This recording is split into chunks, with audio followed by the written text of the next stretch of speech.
Bem-vindos ao Gabs Crypto Life. Vou trazer aqui hoje mais uma análise completa para vocês do Bitcoin, do mercado cripto. O que será que está acontecendo com o nosso querido Bitcoin? Então, vamos vir aqui para o nosso gráfico no diário, tá? Eu já estou plotado aqui no diário. Hoje que a gente fez a máxima em 105.972 e a mínima em 103.149. Para quem me segue no Instagram, viu que eu tinha reportado que o próximo stop que a gente teria era justamente nos 106 mil. A gente chegou a 105.972. Seria essa linha roxazinha aqui, essa é a primeira resistência chatinha que a gente tem. Mas eu quero trazer alguns detalhes para vocês.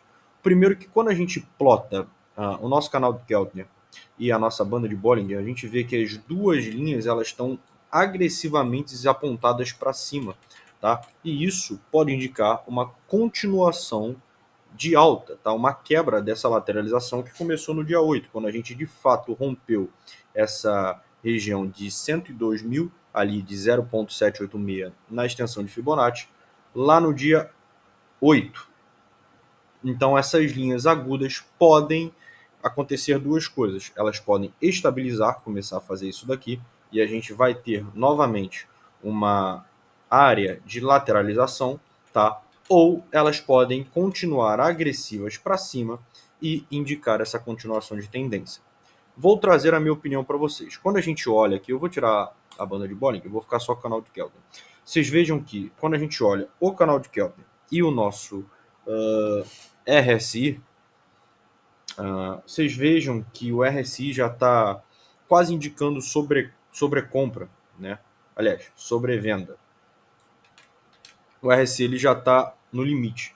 E a gente não está tendo muito mais força para subir. E por que isso não está acontecendo? Porque justamente quando a gente pega as nossas ordens futuras, a gente vê que nos próximos 7 dias a gente só tem 1,5 bilhões de alavancagem no sentido short. Tá? E essas alavancagens no sentido short é que elas ajudam nesses movimentos de alta muito rápido. Então, para a gente de fato conseguir estourar o 106, o 109 e buscar algum topo mais alto, a gente precisaria de mais ordem de liquidação que hoje não temos, tá? A gente sabe que final de semana o mercado fica um pouco mais volátil, sem muitas opções, mas durante a semana muita coisa pode acontecer. Então hoje a gente ainda não teria força para isso acontecer.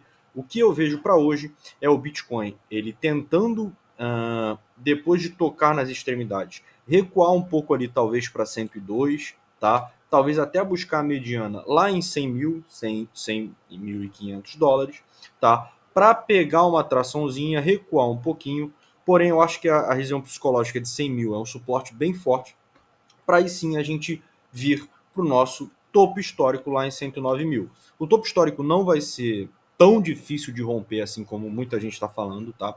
Eu acho que assim que a gente tiver uma ordem de liquidação alta ou alguma coisa, um estopim, a gente vai conseguir romper esse primeiro topo, e aí o novo topo, de acordo com a minha análise, seria lá em torno de 112 a 113, 114 mil dólares. A gente vai parar ali novamente. Então, basicamente, eu reportei para vocês que a gente teria essa figura subtriangularizada, eu avisei que a gente ia aqui e que ela ia romper para cima. Esse desenho aqui é bem antigo, eu mantenho os desenhos, então vocês podem olhar vídeos antigos, olhar o Instagram que vocês vão ver que o desenho está ali. E eu reportei que isso aconteceria. De fato, ele rompeu, de fato, está bem parecido, e agora, de acordo com a minha análise, com a minha crença, eu acredito que a gente vá, no máximo, nos próximos dias, se nada adverso acontecer, estressar ali os 109 mil, tá? Dar um recuozinho para alguma região ali próxima de 100, que, ao meu ponto de vista, para quem ainda quer aumentar o capital, seria uma boa região de entrada, para aí sim a gente vir buscar esse primeiro topo, esse novo topo aqui na casa de 112 mil dólares, tá? Quando a gente romper esse topo de 112 mil, eu vejo duas hipóteses de topo ainda para esse ciclo. Eu vejo um possível topo na casa dos 150 mil, tá? Esse aqui para mim seria o mínimo de topo para esse ciclo, de topo máximo para esse ciclo. E a minha análise desde lá de trás, desde antes da eleição do Trump, seria o primeiro topo em 109, e eu tive a felicidade de acertar. E o último topo ali próximo a 180 mil, 179 mil dólares. Eu continuo com essa esperança e meta de topo, tá? O meu lado otimista e lunático me faz acreditar que a gente pode até passar disso, buscar 200 e poucos mil dólares, mas o meu lado da análise gráfica não me mostra nada que possa passar de 179 mil. Graficamente falando, para mim, 179 mil seria o limite para o topo de 2025. A gente pode até pensar em 200 ali, nessa região de 3,618, mas eu ficaria com 179 mil. E o meu lado nada otimista seria um topo em 150 mil dólares, tá? Então a gente ainda tem um tempinho para pensar o que fazer. As nossas ordens de liquidações, nosso mapa de calor, a gente tem cerca de 60, 66 milhões ali na região de 106, justamente essa região de resistência que eu falei, esse primeiro stopzinho, e um recuo justamente ali na região de 102, confirmando o que a gente leu no gráfico agora, tá? Isso tudo confirma e dá sustentação às nossas hipóteses. Bom, dando uma olhada pelo mundo, Eric Trump diz que Bitcoin é uma das maiores reservas de valor da história. Esse tipo de coisa é que me faz ser o lado otimista, tá? A gente tem o filho de Donald Trump, o próprio Donald Trump, presidente da maior potência do mundo, falando basicamente que o Bitcoin é a maior reserva de valor da história, comprando Bitcoin, criando reserva estratégica de valor. Então a família Trump, que é bastante influente, pode mudar o rumo desse ciclo do Bitcoin. Pode de fato ser talvez o ciclo mais influente e importante da história das criptomoedas. Isso porque a gente, por exemplo, eu trouxe esse vídeo no meu Instagram, acho que sexta-feira, que a Ucrânia pode ser o primeiro país da Europa a criar a sua reserva estratégica de Bitcoin, principalmente por conta da quantidade de doações em cripto que tem recebido por conta da guerra, e também para tentar achar uma maneira de melhorar a questão de fluxo de caixa, tá? Por outro lado, a Rússia, que está na outra frente, também estuda a possibilidade de uma reserva de valor. Então, países da Europa agora começam a enxergar o Bitcoin com outros olhos depois do Donald Trump. Tudo isso mudou com a eleição do Donald Trump. É claro que a parte tarifária, as leis tarifárias dele não estão ajudando o ciclo, mas é inegável você não ficar otimista diante de todo esse cenário, diante do cenário macroeconômico. Por exemplo, quando a gente pega o Bitcoin, tira do diário, tira o zoom e bota no mensal, por exemplo, a gente vê que está exatamente do jeito que a gente esperava. A gente teve uma bandeira de alta, rompeu, teve a figura subtriangularizada aqui, rompeu, e está tudo acontecendo de acordo com as nossas ondas de Elliott, onde a gente tem a onda 1, uma onda 2, uma onda 3, a onda 4 e a nossa onda 5, que possivelmente levaria ali nos 179 mil. Então tudo está acontecendo, não precisa ficar desesperado. Bom, olhando para o assunto da guerra, a Rússia lança o maior ataque de drones na guerra antes do telefonema de Putin e Trump. Basicamente, esse foi o maior ataque da Rússia desde o início da guerra. Foram cerca de 273 drones, que resultou basicamente em uma mulher morta, uma civil, e algumas casas e residências. Tudo isso antes do Trump tentar entrar em um acordo com o Putin por um cessar-fogo de maior período. Para quem não sabe, eu também trouxe lá no Instagram, recentemente a gente está no embargo econômico que o Putin jura de pé junto que ele quer a paz, mas quem não quer é o Zelensky. E aí ficou conversado que o Putin sugeriu 3 dias de paz, de cessar-fogo.